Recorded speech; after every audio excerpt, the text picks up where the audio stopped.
topic, deploying Windows. On behalf of everyone at PPI.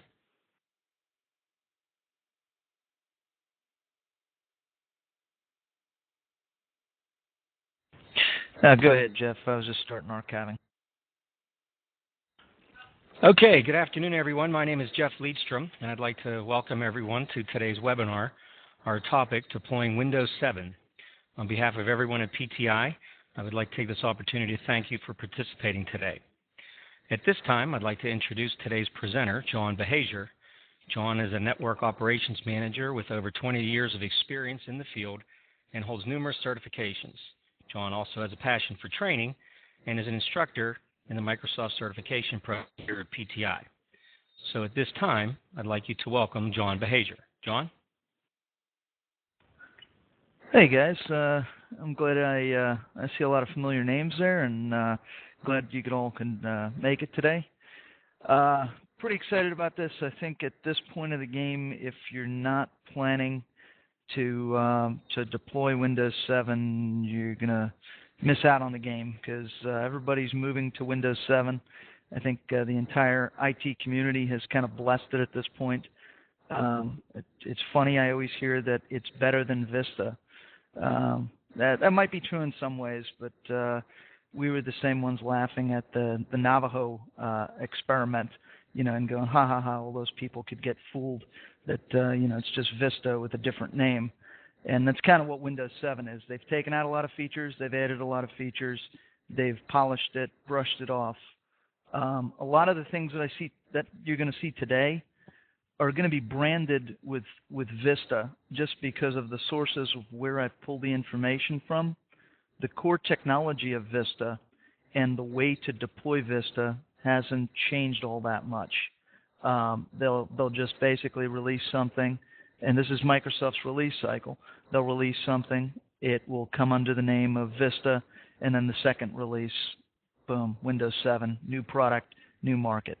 So if you see Vista, it's not that I couldn't get newer material. It is the only material. And whenever you're searching deployment topics, you might want to look back and see if there might have been something under Vista. So let me just lock my mic here. Okay.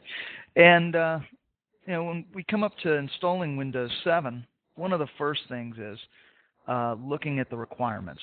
Now, you guys are probably laughing at the requirements. The processor, 1 gigahertz or faster, 32-bit architecture, the 64-bit AMD architecture. That's to include 64-bit extensions on the Intel platform. But Intel had something called the Itanic or Itanium. It was a 64-bit processor that Intel created, and it's no longer. There's no support for it in Windows 7. That's it, the end of the road for the Itanium. So, RAM requirements, you're looking at least 1 gig of RAM for 32-bit and at least 2 gig of RAM for 64-bit. Now, one thing that I want to mention here is that you'll always see the requirements between 32-bit operating systems and 64-bit operating systems 20% more. And that's just the address overhead. The overhead to run a 64-bit architecture is about 20% more. So when we come down to hard drive size, you're going to be looking at about 16 gig for 32-bit and 20 gig for 64-bit. Now, I know you guys are laughing at the specs, and you're like, wow, I'd never run a Windows 7 box on 1 gig of RAM with 16 gig of hard drive and a 1 gigahertz processor. And these are the requirements for Windows 7. But don't laugh so hard, because there's netbooks out there that really don't have, that much greater resources than what you have on this page here. Now, a recommended would be at least 2 gigahertz or faster processor, 32 or 64-bit. And then as far as 32-bit operating systems, 2 gig of RAM and 4 gig of RAM for 64-bit. Hard drive space, hard drives are cheap nowadays. 32 gig, at least 40, and at least 64, or at least 50 gig for 64-bit. Today's day and age, I could buy a terabyte drive for, hardly anything. We're talking clients here. So it doesn't have to be expensive space. Some additional requirements. You need to have at least a Direct 9 graphics device with something called the WDDM, which is a driver model, the Windows driver model 1.0 or higher, which means that your old graphics cards that worked in XP might not work in Vista and 7. Now, this is a big thing in planning and deploying an operating system. We have to take account of what hardware you have out there today. And it was funny because just an hour ago, I was talking with one of our hardware guys about the hardware that we have here at PTI and what would be sufficient to run Windows 7 and what wouldn't. And, you're going to have to investigate this stuff before you even think about deploying. Honestly, I wouldn't run anything with, less than a Direct 10 card, so you get the Arrow experience. Lots of people like to shut Arrow off. It's a bad thing. Arrow actually takes some of the overhead, and they followed the lead of other companies. I'm not going to mention them. They took the processing power that normally would be directed to the CPU to render graphics, and they actually offloaded onto the video card. So this might be common knowledge now, but don't turn Arrow off. It's a good thing. Installation method. We have to give a thought as to installation method. I'm going to talk about all 4 of these today. DVD, you can install via USB, install over network or Pixie. And then if you have a corporate deployment out there and you want to run BitLocker because you have requirements for BitLocker, today's day and age, you don't want to let data leave your facility without being encrypted in some way. You're going to need to have a TPM chip, which is a trusted platform module, at least 1.2, in that machine, because that machine is going to actually store an encrypted key that BitLocker will access and use to encrypt and decrypt the data on that portable hard drive. So when we look at the different Windows 7s, I'm sorry, this is kind of an eye chart for you. We have Starter, Basic, Home Premium. You're not going to see too much deployment with these, mainly because these are retail. They're OEM, which means that they came on a laptop or a hard drive coming from a manufacturer like Dell, Gateway, and they're only sold to the OEM manufacturer. Now, if you guys are OEM manufacturers, sorry, I don't have a deployment strategy for that. OEM takes a totally different route in deploying operating systems on their hardware, and it goes into quality assurance and testing. And we don't do that in the IT community. We make sure it runs on a platform well, and then we push and pray, right? We push out all the operating systems and pray nothing breaks. Hopefully we've done our testing. So the biggest thing that limits us from deploying out Starter, one, you can't get it. Basic, which you can buy retail, and Home Premium, is the licensing. They do not supply any kind of volume licensing for these operating systems. So it means that one key, one install. When you look at the business side, which is the green side up on the second bar there under Additions, you have Professional and Enterprise, and then there's Ultimate. And Ultimate has all of the cool features in it. It is really what you'd put on like a media center PC at your house. It's the Ultimate Edition. It has every feature that you could possibly think of. You're not going to be able to deploy Ultimate out in an enterprise because, again, you're tied to one key, one install. There's no volume license support. So when we narrow it down, not that you're not going to see Ultimate out there, because you might order a laptop and get Ultimate because that's all that Dell or HP sold on that laptop. But when we deploy, what we're going to mainly focus on is Professional and Enterprise. And really, when it comes down, Enterprise has all of the features. You're going to have to buy a better license from your volume licensing distributor. And what it gives you over the Professional product is BitLocker and branch caching. And BitLocker, again, is that hardware encryption technology Branch caching is something that actually is client-side caching. It's basically offline files on steroids. And I'm going to leave that because we're really not here to talk about branch caching. It's a cool feature. But those are the main two differences between professional and enterprise. There's a couple other features I left off this eye chart. When you're looking at deploying out an operating system, what really separates the home from business is whether or not you can make it a domain member.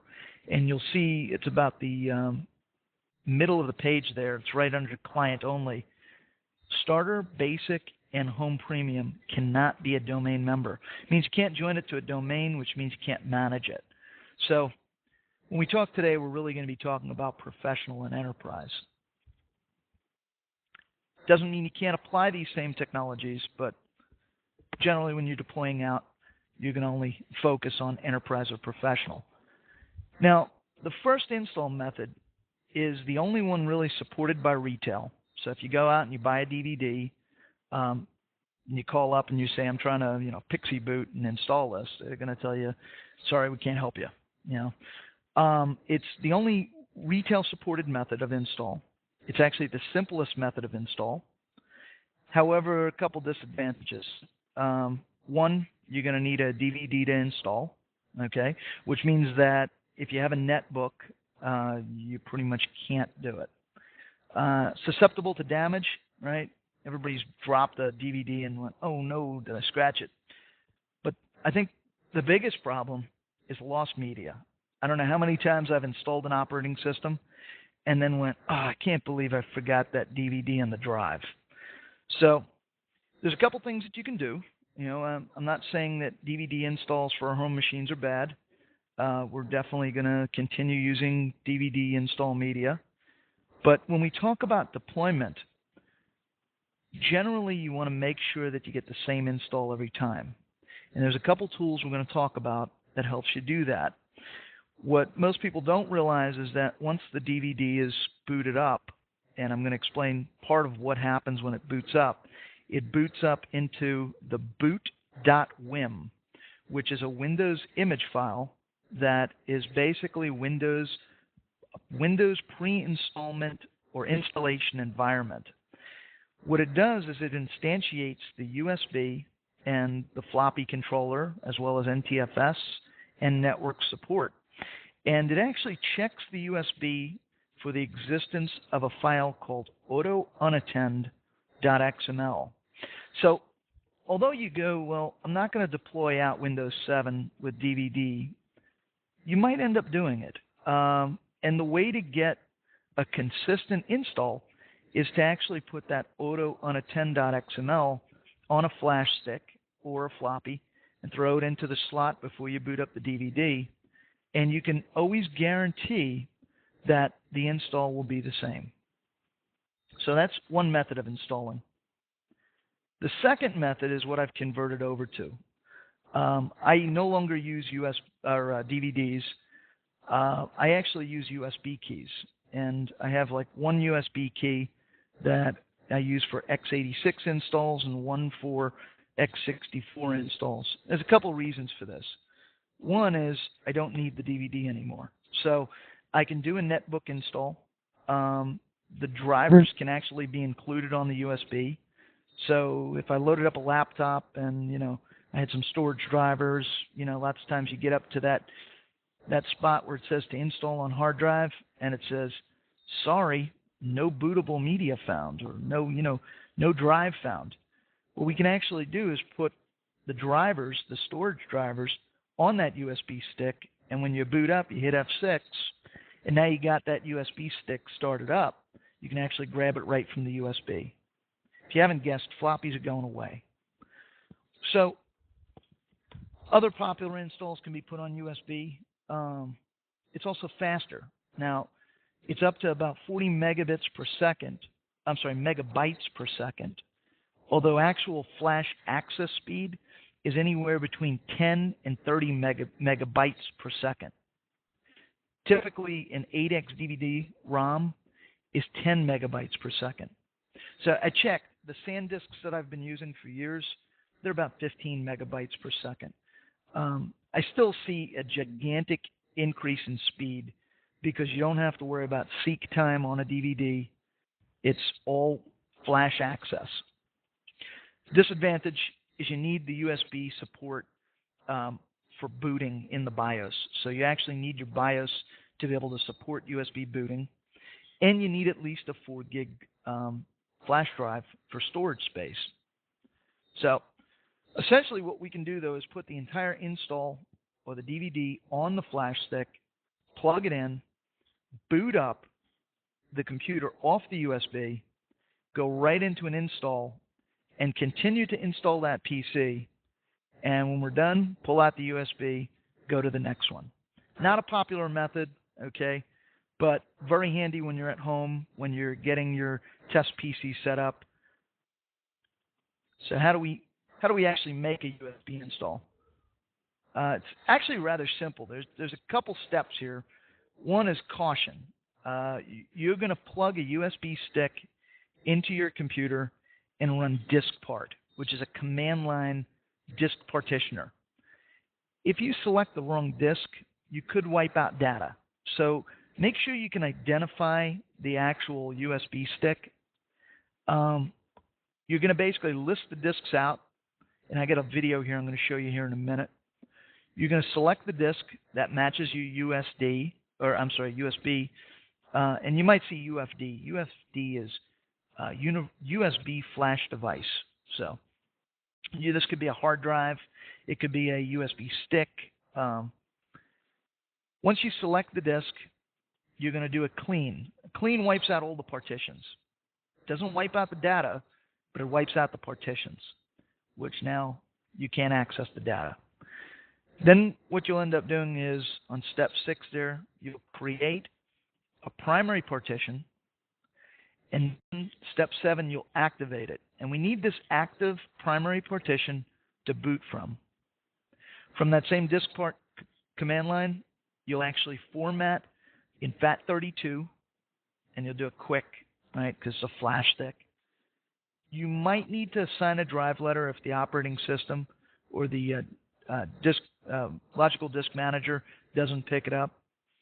And then what you'll do is you'll copy your Windows 7 media over to that USB or UFD, and at that point you're done. And then you can copy any other auxiliary drivers or installs and continue your install by booting up the computer.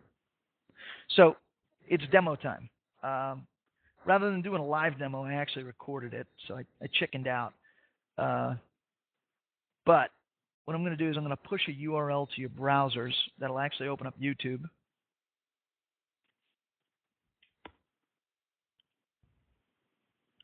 And show you a USB install. Now, I told it to start in high definition, but you might want to make it a little bit bigger.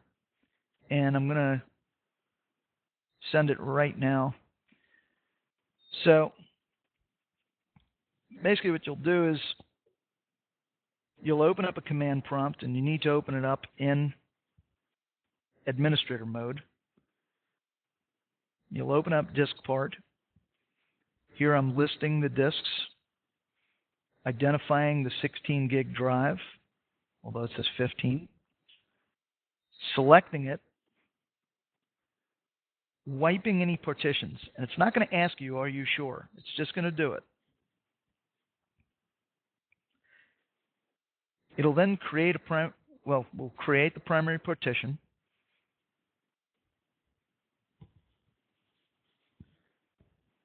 Mark it active, because all BIOSes need an active primary partition to boot.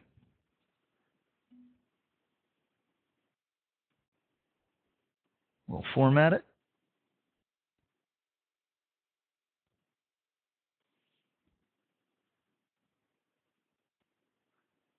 And what I did here was I wanted to open it up to see if it was actually formatting.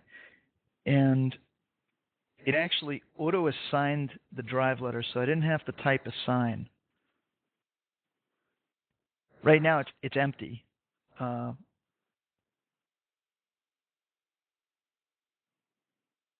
So what I did was drop back to a command prompt.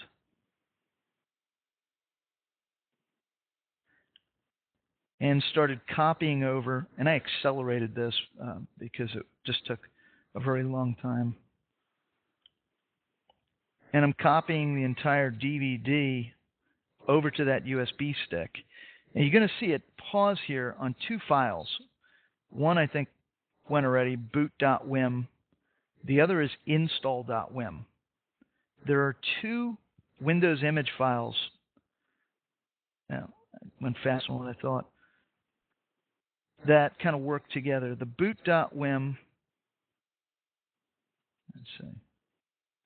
And there's your entire setup. Now,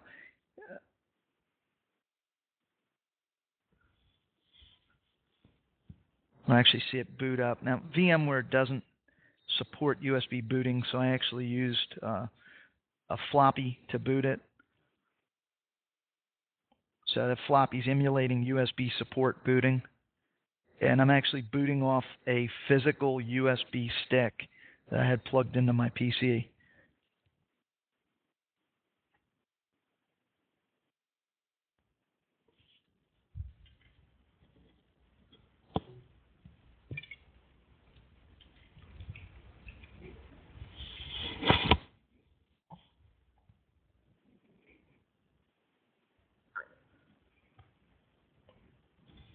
And there's our install. So the only problem with this is that we can't put both the x86 and x64 on the same stick. Haven't figured a way to do that yet, at least. But it makes it very handy when we need to reinstall a PC. So let me go back to our slides here. And let's talk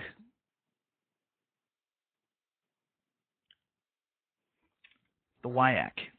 I call it the WIAC.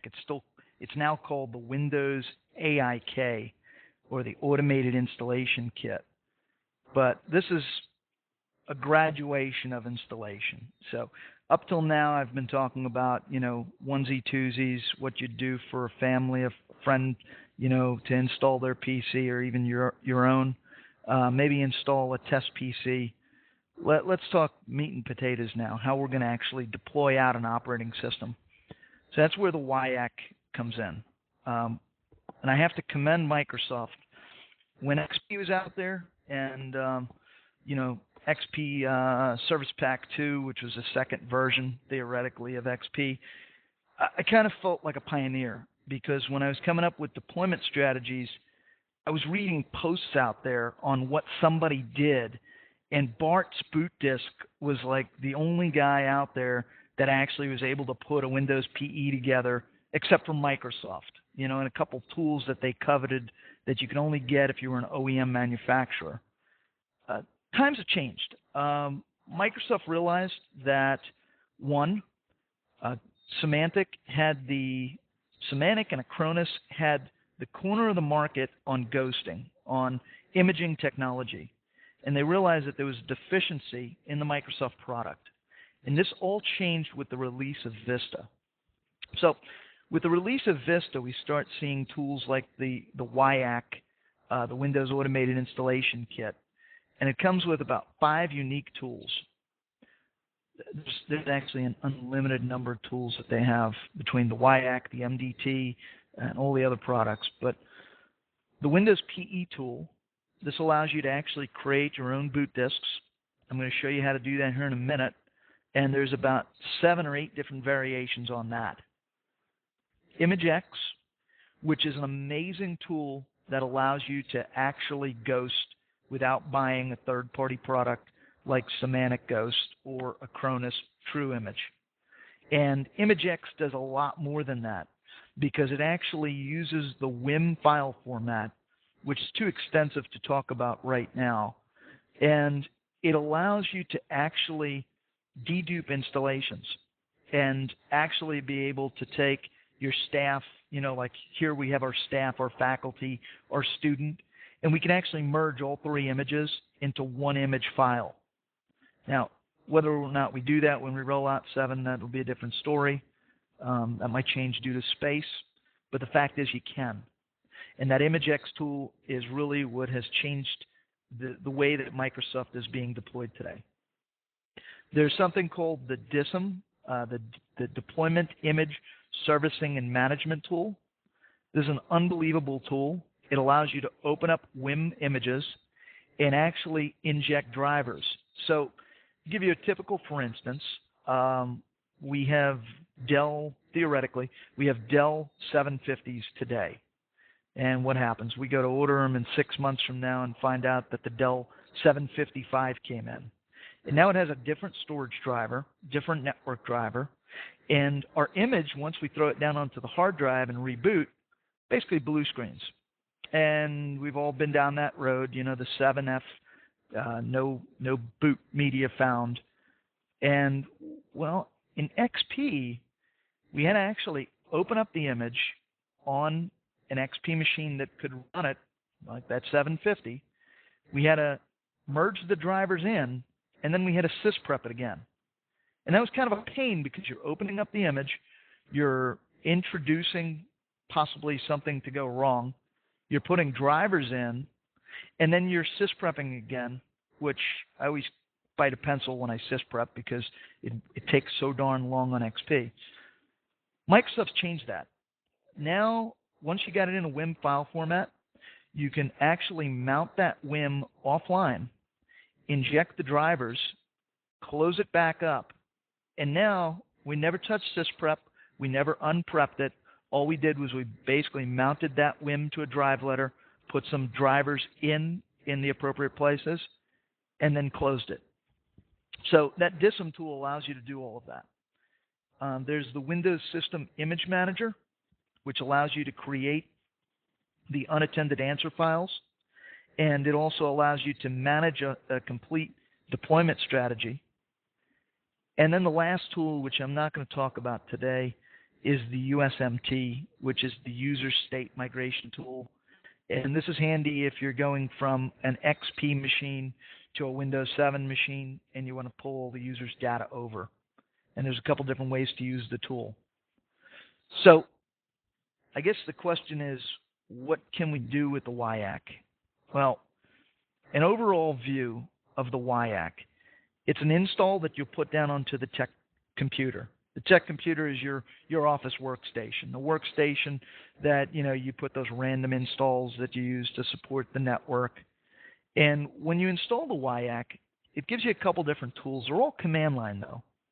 One of the things that we can do is we can create a Windows XP, a Windows PE disk or an ISO, and we can burn that ISO out, and now we can actually boot up other computers with it. The other thing we can do is use the Windows System Image Manager and actually create that unattended XML so that we can not only auto-install, but also sysprep. So what we'll do is we'll create an auto unattended install.xml file. The new sysprep files and unattended XML files or unattended files are all XML now. We'll plug it onto a USB stick. We'll take the DVD for Windows 7, throw it into the reference computer. I typically use VMware for our reference computer. But if you have a piece of hardware, it works same way.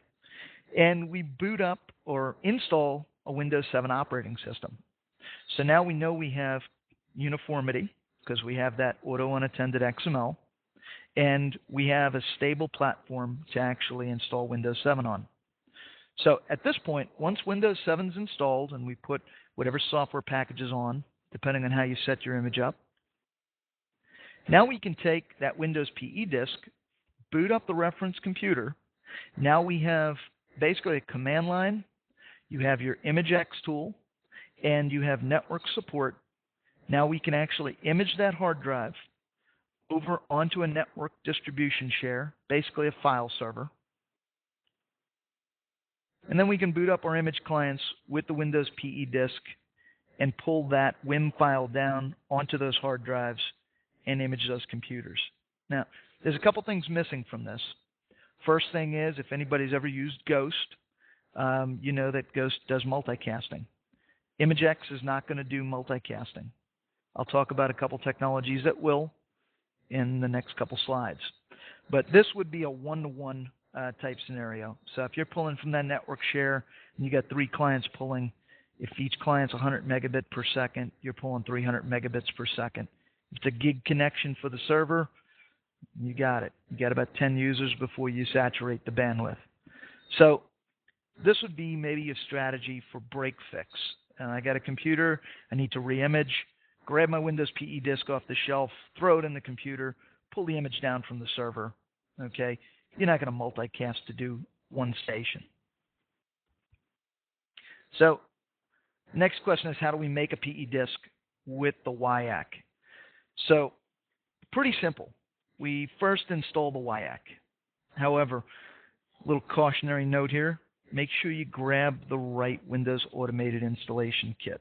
I was downloading this with Firefox to do the demonstration I'm going to show you, and I must have downloaded it about 2 or 3 times before I said, you know what, this ain't working with Firefox. I'd get halfway through the install and then find out that it was missing a vital cab file. So I downloaded it with IE fine. So if you have that problem, no. It's about 1.3 gig. It's a pretty big install. And once you get the right install for the right version, they have about 2-3 different date ranges for Windows 7 and 2008 server. You'll open up the WIAC command prompt as an administrator, and you'll run the copy PE command. And then the folder that you copy is x86. Now, although the Itanium 64-bit platform is not supported, the Itanium platform is supported to create a Windows PE disk. So you could actually use x64, which is basically every other 64-bit install out there, IA64, or x86 in this example. We'll copy it to a target folder, appropriately named WinPE _x86. The entire directory structure from x86 will be copied over so that when we go to run the oscd-img command later to create the ISO, everything's structured properly. Now, next step, on step 4, we'll copy any tools we need. In this case, it might be ImageX. There's a couple other things you can do. I'll show you here in the demo.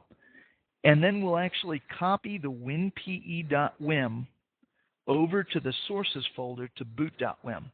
Now, you'll know if you did this wrong, because if you skip this step, what will happen is you'll boot up the ISO and you'll get a boot device failure error. Your ISO file will only be 27 meg. It should be about 127 meg when you get done.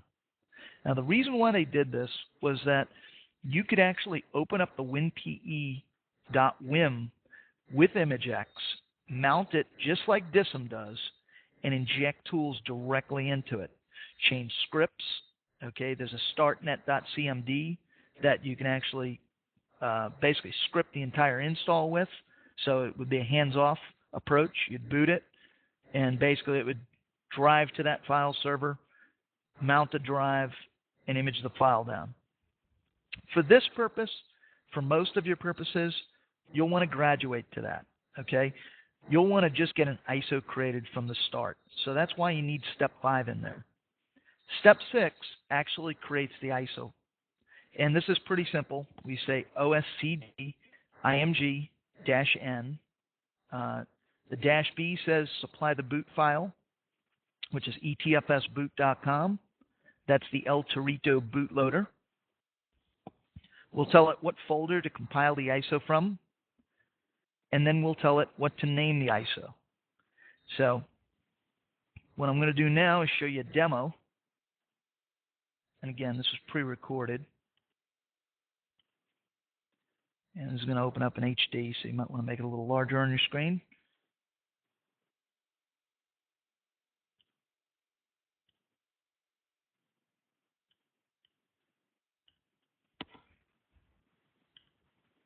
And basically, I'm going to open up, and I'm going to have a command line. I'm going to do the copy PE, the architecture. In opening that command line, it's important not just to open any command line.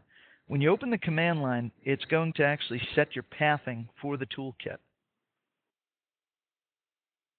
I'm going to copy over any tools like ImageX. You can add other tools, but they have to be statically compiled and not require an install. So defrag might be able to work. Right here, I'm creating a wim.ini, which basically tells ImageX not to save certain file formats, like your page file, your sys file.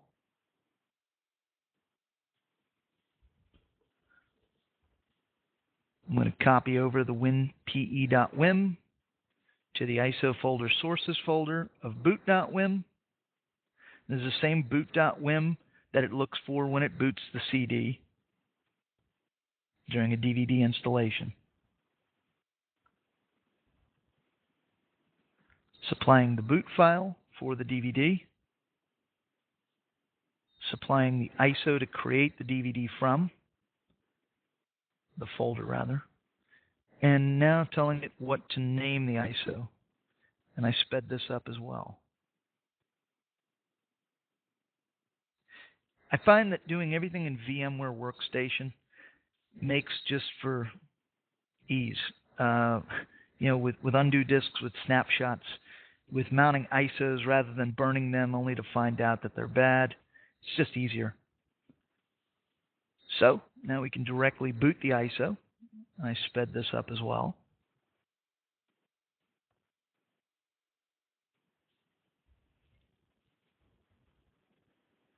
And what we end up with is the WPE init,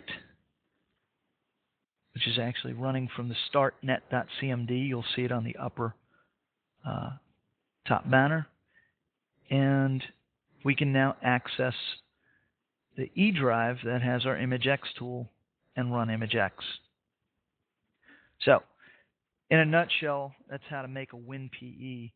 And these should be in your browser history, so if you want to reflect back at them, please do so. There's a number of tutorials out there on how to make a WinPE disk. Let's see here. So that's all the cool stuff we can do with the WIAC. Let's talk Windows System Image Manager rather.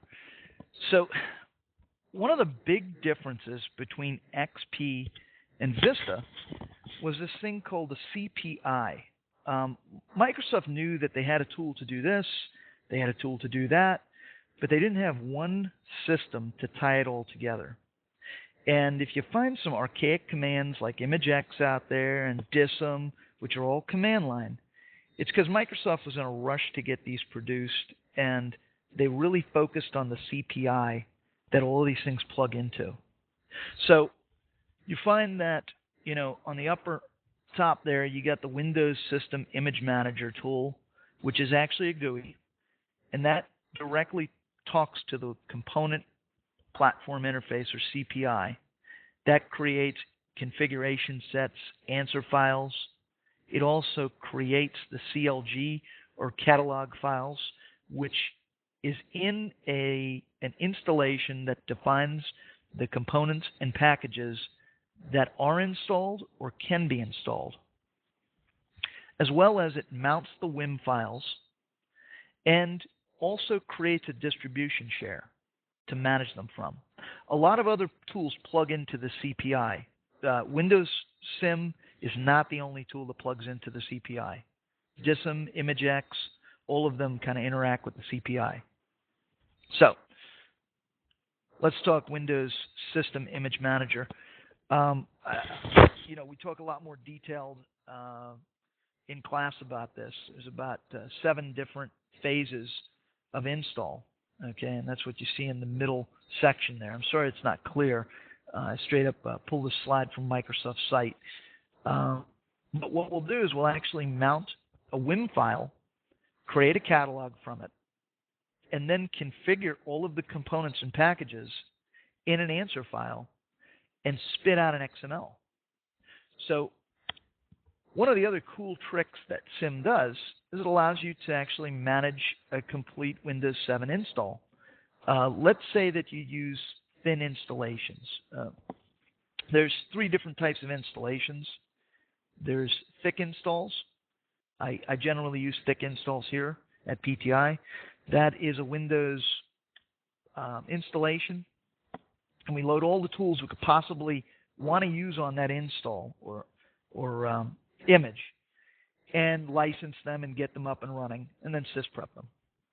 Another way to do it is a thin installation. That's where you basically get a Windows 7 installation on a reference computer, and you harden it, and you make sure that all of the packages are selected that you're going to use. And then you deploy out Office and all your other programs through either SCCM or MDT. All right. So SMS, that's another package that you might deploy tools out with. A lot of different ways to do this. What SIM will do is you can actually point it at the Windows 7 DVD, create an XML, and then tell it you want to mount that up on the network distribution share. And all, again, this is a file server. That's all it is. Well, once you get it mounted up on the distribution share, a couple files or folders are made. OEM Folders is made for basically any program that you want to install after Windows 7 has been installed. So if we want to, put Office in there, right? We're starting out with a Windows 7 DVD. We're copying all of the files off that Windows 7 up to the network distribution share under, let's say, staff install, but we want to also include Office. So what we'll do is we'll include Office and put that in the OEM folder and write a script to tell it to grab that from the OEM folder and continue with the install. Any out-of-box drivers. Let's say we want to add a driver to an install for a network card or for a video card. Throw them in there. And that's actually a search path used when that Windows 7 sets up. And then packages would be any kind of updates, any kind of, so let's say, you find out that the Stuxnet, right, the Stuxnet virus requires an MSI patch. Boom. Throw it in packages. Next time it installs, that package will actually be installed, thus hardening your Windows 7 install. From there, now we can boot up a WinPE DVD on an image client and pull that XML and WIM file down and basically install. Now again, you'd have to forge that WinPE with some scripting because chances are you don't want to send your hardware tech out there with a WinPE and a long command line to run an unattended XML. So you probably want to bake that into the WinPE so this way they could just throw it in there and boot it up and pull that image down. So up to now I've talked about a number of different ways to deploy out Windows 7, and they all include a lot of work. The next one is something that has been around for a while. Microsoft rebranded it with Vista. Actually, with 2003 Service Pack 2, they rebranded it. It's now called Windows Deployment Services, or WDS. It was formerly called RIS, or Remote Installation Services. And what WDS is, it's an expansion of RIS. It has a management layer, all the WDS APIs, things that we can program against or our developers can program against, sit there. And there are two main tools that basically configure this WDS architecture.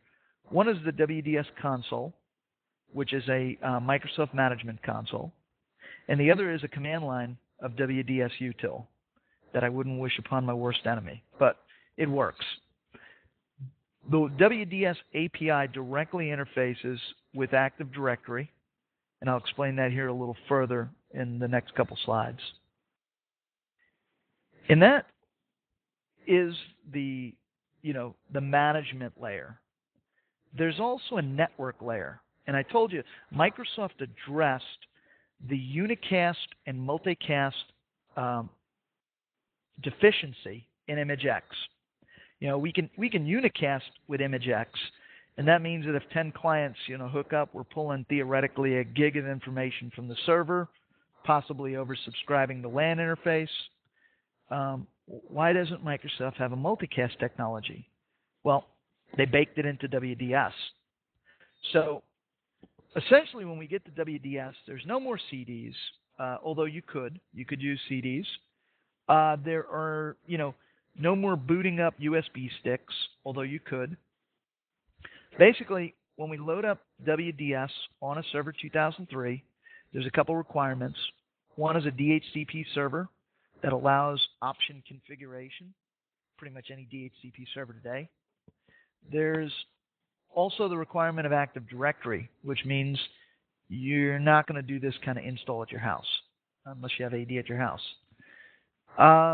There's a couple things in the network services layer, like the Pixie server. I'll show you that here in action in a minute. And the TFTP server, which actually distributes the image down to the client. The image repository is where you'll keep all of your installs. So no more working with file shares, no more working in tools that Microsoft made that hook up to file shares. The WDS is your image repository. Down below that, you have the multicast layer, which basically allows for multicasting of the WIMs. And then, of course, you have the Pixie-supported client. Now, just side note here, it doesn't have to be a Pixie-supported client.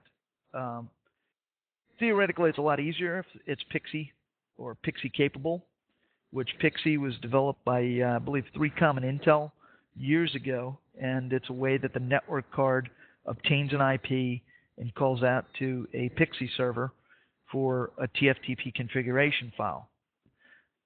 We can do that with a USB install of Windows PE or a DVD install, or CD rather, install of Windows PE. It's just a lot easier to do a Pixie.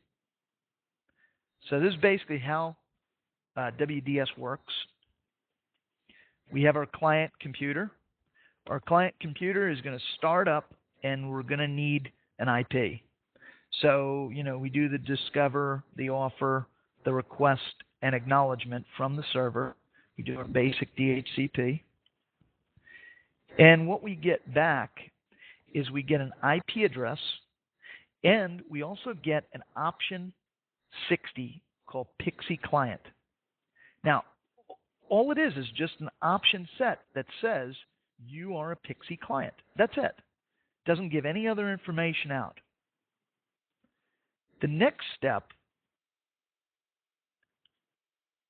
we're going to say, hey, let's broadcast out there for a Pixie server, because I need a Pixie server. And if there's a WDS server out there, because it has a Pixie server installed, it's going to hear the Pixie request, and it's going to reply back with a boot configuration file. All it really is a TFTP address and the file it should now grab from the TFTP server. And our client goes and requests that file. And what we get is basically a network boot image of Windows PE down to the client. Now, that's a small operating system in itself. It's Windows PE, okay? And to go any further, we're going to need to give some authentication, because anybody can make a Windows PE disk. Anybody could, broadcast out for the Pixie. We want to make sure that, we don't have a staff user, redoing their PC in the middle of the day only to blame IT. I haven't been able to work all day because my computer's been re-imaging, right? And we get the call and we go, what? What are you talking about? We never did an install.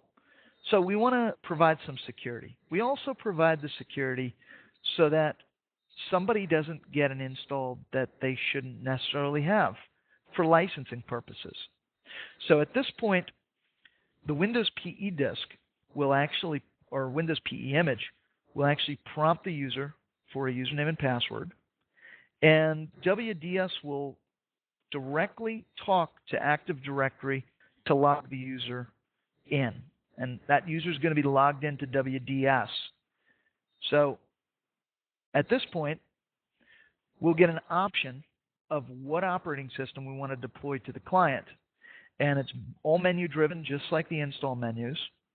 And from there, we can select the deployment that's located on the WDS server, and we can grab that file, and it'll be downloaded to the client and totally installed. Now, this is probably the best way to do a deployment because it has multicast support first. As long as you have Pixie, you really don't need anything else with you when you get to the machine. And the other thing is, everything is managed on the WDS server. When you capture images, there's a mechanism where you can actually boot up a Windows PE disk, and it'll directly put that image from that computer into the WDS.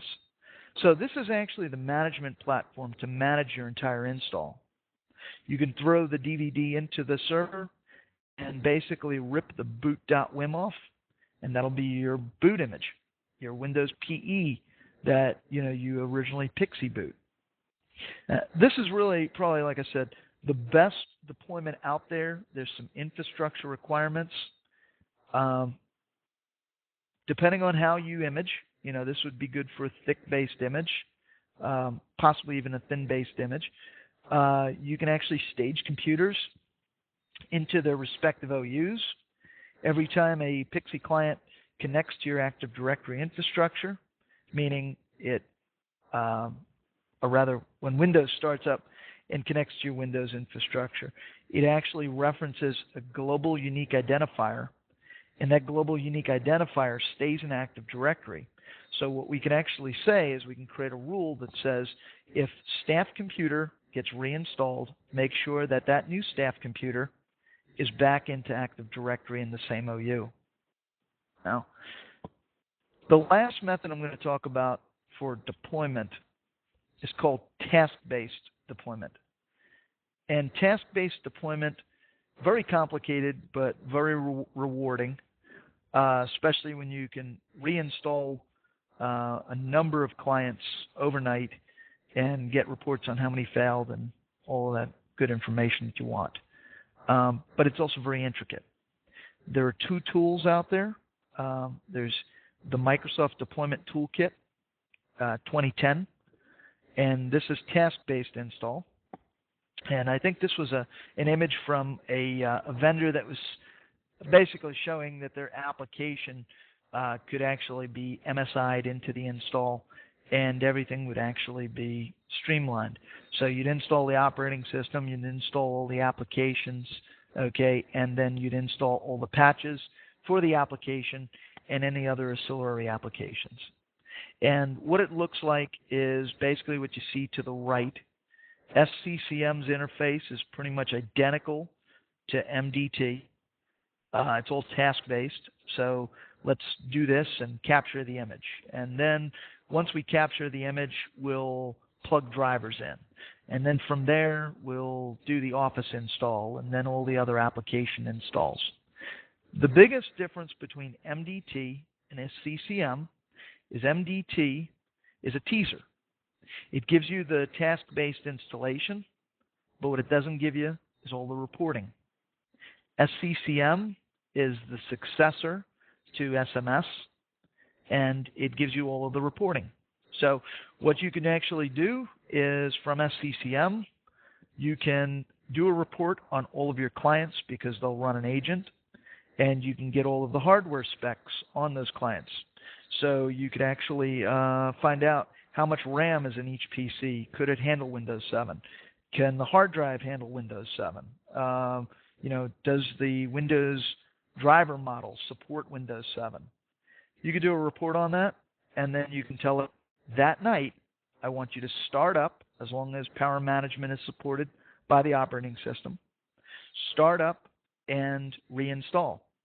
And what will happen is those clients will actually start up into a PE environment because the agent inside the base operating system will manage all of this, and it will actually contact the SCCM server, deploy out the image, and run through the tasks. And you can actually set it so that if it doesn't complete the tasks, to roll back to the prior operating system. Again, all of this takes time, and SCCM comes with a cost. There's a licensing cost for each client.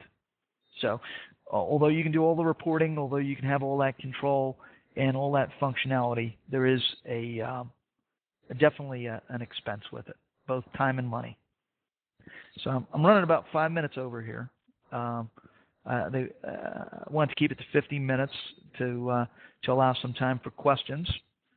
So I'll go ahead and I'll open up the queue. And if, I'm sure you guys have questions. I gave you what normally takes 4 to 8 hours in a lecture. I gave you the condensed version here. And, the idea here is to definitely go and explore some of this technology. Don't be scared of it. Deployment's going to happen whether you like it or not, with or without you. So embrace it. There's definitely a lot of tools out there. VMware is a great platform to play with these tools on because you can just snap a disk back and you don't have to re-image something, So I'll tell you what, if you have any questions, please type it in the section below there to the left, and I'll do my best to answer them.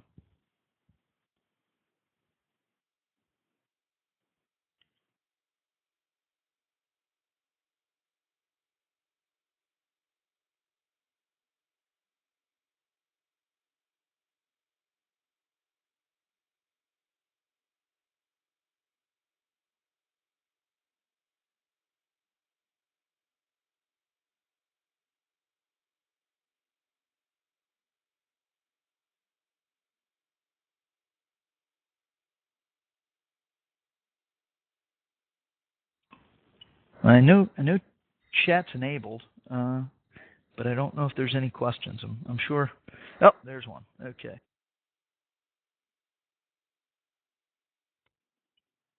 That's a good question. Will this webinar be available to download or to view later? I'm sure it will be. I've turned archiving on, so what I'd like to do is maybe talk to the folks here and see if we can get it up on another media service, like slips my head. There's another media service out there. Have I used MDT integration with SCCM, zero touch deployments and light touch deployments? They are amazing when they work. I haven't had direct interaction with SCCM. I've used SMS in the past, and I can tell you every time I've used SMS, it takes just a couple years off my life, just because the SMS is just so involved when you create packages.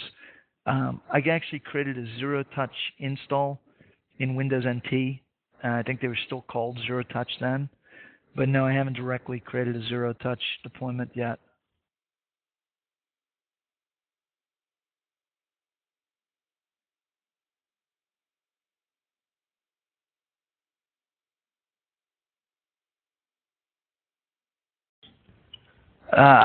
Okay. So does the new version of WDS provide throttling for bandwidth management? From what I know, no. There is an R2 out. I have not seen that yet. But there was a slide, and under the WDS, there is actually a link that goes to the 2008 R2, and it wasn't specific on whether or not there was throttling. I wasn't looking. But that is on the 2008 R2 of WDS. So have I used SCCM for networks? Have I also used... See, the problem with Novell and NetWare is that they're not going to have the same file structure as Windows. So the WIM image file format... Oh, that's my... the WIM image file format is basically going to take a look at the NTFS structure and create two files. One is an XML structure of the placement of all the files. The other is a metadata folder with all the permissions on the files. So if you need to image Novell or NetWare, you're going to need a bit level imager. And unfortunately, there's projects out there like Ghost. there's a Linux Ghost available that does bit level, but at that point, you're not doing it file based. You're actually doing it bit level. If you're happy with Ghost, well, I'm happy with Ghost too. I mean, ImageX will probably be what I'm going to go to. So what's the best option if I'm happy with Ghost? The current version uses a stick drive to hold the NIC drivers. Well, I'm not sure about the current version of Ghost. I know I'm using 8.0, which is like the last Windows 32-bit version that they made standalone without all their DRM, so I don't have to worry about putting drivers in weird places. What I've actually done is created WinPE disks and just put the executable for Ghost right on the WinPE disk.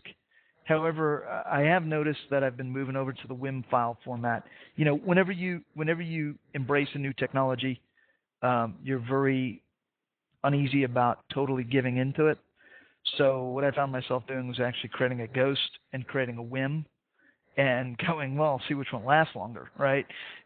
Unfortunately, I found that the difference between the Ghost and the WIM is the WIM I don't need to open up and delete the page file from, because I told it in the WIM script.ini not to save the page file. I also found out that it was totally defragmented, as long as the image was defragmented, because it got put down onto the in the WIM file defragmented. The other thing is that the space that I'm using is a lot less than Ghost overall, even if I pull out the image and everything. So at some point, you probably want to convert from Ghost, but you can create a hybrid install of Windows PE with the Ghost executable on it.